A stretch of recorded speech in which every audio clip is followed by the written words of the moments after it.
میرے گھر والے جو مرضی کریں، ان کا معیار زندگی جس طرح کا مرضی ہو۔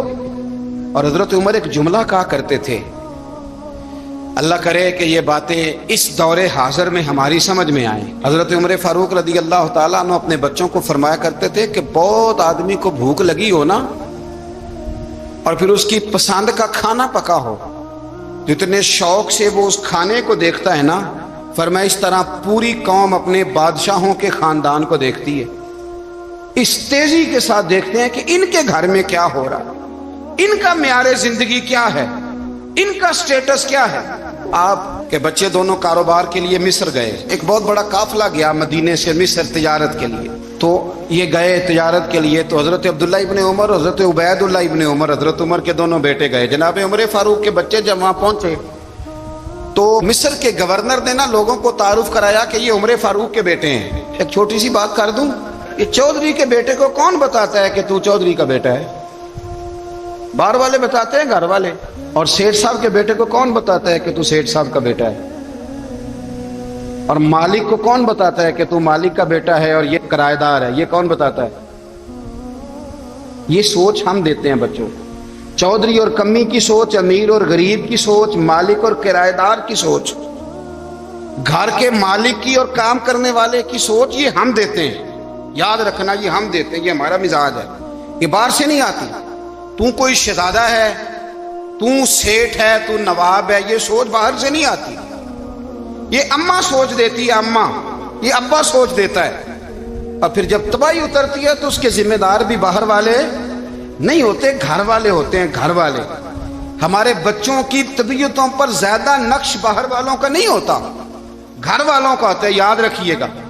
حضرت عمر فاروق رضی اللہ، بچے ہیں، شہزادے ہیں، وہ کاروبار کرنے گئے اور وہاں بتایا گورنر صاحب نے کہ یہ فاروق اعظم کے بچے، امیر المومنین کے۔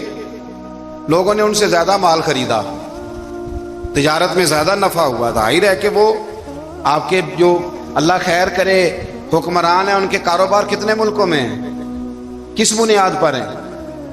وہ صرف اس بنیاد پر کہ وہ حکمران رہے، ان کے لیے آسان تھا بڑے لوگوں سے تعلقات بنانا۔ حضرت عمر فاروق رضی اللہ تعالیٰ عنہ کے بچے ڈھیروں مال کما کے جب واپس آئے نا، تو حضرت عمر سے آ کے بچوں نے بطور محبت کا، ابا جی اللہ نے بڑا ہی فضل کیا ہے، بڑا مال کمایا الحمدللہ، یہ دیکھیں کتنا نوازا ہے۔ تو حضرت عمر کہنے لگے سارے قافلے نے اتنا ہی کمایا ہے؟ سارے قافلے نے اتنا ہی کمایا ہے؟ تو حضور نہیں، سارے قافلے نے اتنا نہیں کمایا، سب کو اتنا نہیں ملا۔ وہ تو وہاں گورنر صاحب نے لوگوں کو تعارف کرایا تھا کہ یہ عمر کے بچے ہیں، تو لوگوں نے پھر ہم سے بڑا ہی خریدا۔ تو حضرت عمر فرمانے لگے ٹھیک ہو گیا، میں بات سمجھ گیا، اس طرح کرو، جو تمہاری اصل زر تھی نا، جو راز تھی، وہ رکھ لو، اور باقی سارا مال مال خزانہ میں جمع کرا دو، اس لیے کہ یہ تم نے تجارت نہیں کی، یہ تم نے اپنے باپ کا نام بیچا ہے، یہ تم نے امیر المومنین کے بیٹے ہونے کا فائدہ اٹھایا ہے۔ فرمایا یہ تمہارا نہیں حق، یہ مسلمانوں کا ہے، اس لیے کہ یہ مال تم نے محنت سے نہیں کمایا، یہ باپ کی کرسی کا فائدہ اٹھایا ہے۔ اور فرمایا اگر تم نے مال جمع نہ کرایا تو میں مال بھی لے لوں گا زبردستی اور کوڑے بھی ماروں گا، ڈبل سزا دوں گا، مرضی سے جمع کراؤ گے تو کوڑوں سے بچ جاؤ گے۔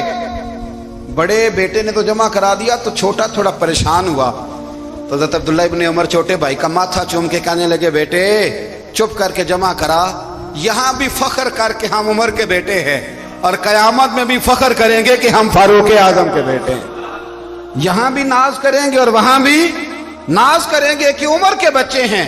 ہمارے باپ نے خود بھی حلال ہی کھایا ہے، اور جب ہماری کمانے کی باری آئی ہے تو ہمیں حکم بھی حلال کھانے کا دیا۔ بھائی ہمارا مزاج نہیں۔ بچہ جب لے کے آتا ہے 2 لاکھ روپیہ تو کبھی پوچھے کہاں سے آیا ہے؟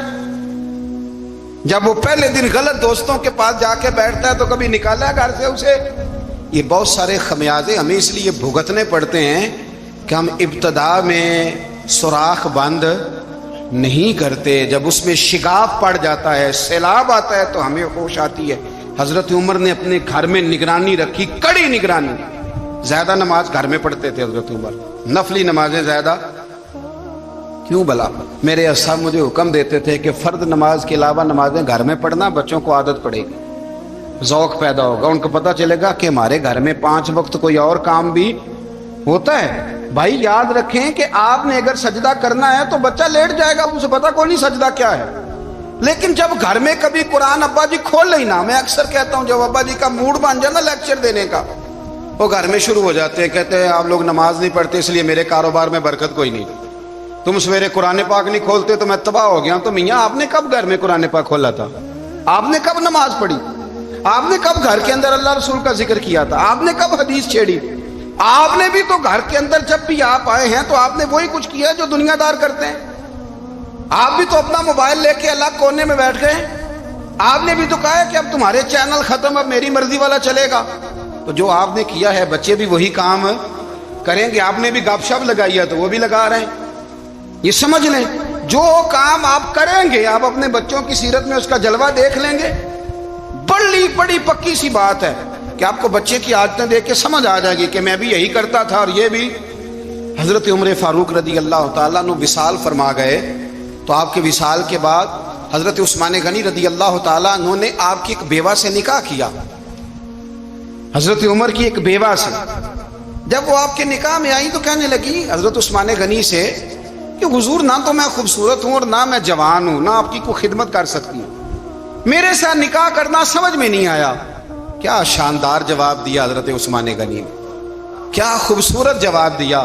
فرمانے لگے میں نے اس لیے نکاح نہیں کیا کہ مجھے تمہارے حسن سے دلچسپی تھی یا تمہاری خدمت کی ضرورت تھی، میں نے تو اس لیے نکاح کیا ہے کہ مجھے بتاؤ عمر فاروق گھر کے اندر اپنے رب کی عبادت کس طرح کرتے تھے، وہ قرآن پاک کس طرح پڑھتے تھے، وہ رویا کیسے کرتے تھے، استغفار کا طریقہ کیا، کس وقت کس انداز میں وہ اپنے رب کو یاد کرتے تھے.